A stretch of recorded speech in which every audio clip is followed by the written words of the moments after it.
When Hurricane Melissa struck Jamaica, maps became just as vital as manpower. The National Spatial Data Management Branch, through the Ministry of Economic Growth and Infrastructure Development, quickly activated the National Emergency Response GIS team, NERGIS, bringing together partners like the JDF, ARDPEM, NAA, NWC, and among many others. Using satellite imagery, drone mapping, and real-time dashboards, we transformed data into the decisions that guided the nation's response and recovery. This is GIS on the Frontline.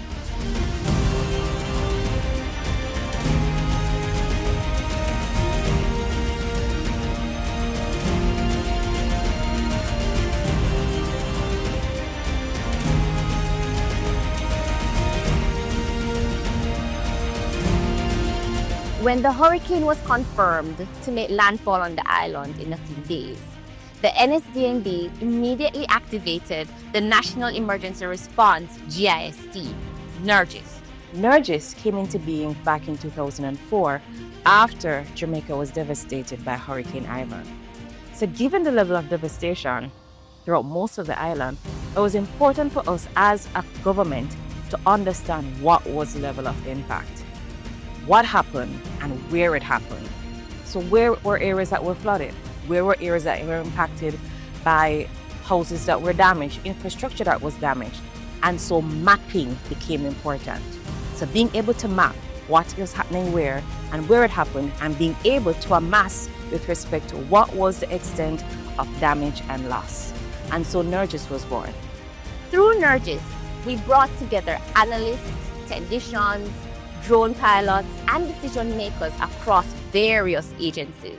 Serving as the government's geospatial coordination hub, our role is to ensure that all agencies rely on a single accurate source of information, with the Office of Disaster Preparedness and Emergency Management playing a central role in leading response efforts. Our team managed the national dashboards, streamed satellite feeds, and provided field responders with essential data to support quick, well-informed decisions. All participants could share updates and contribute data in real time via a unified, integrated platform. By combining radar imagery, high-resolution orthophotos, and national datasets, we created dashboards that display areas of maximum damage and prioritize assistance where it is needed most.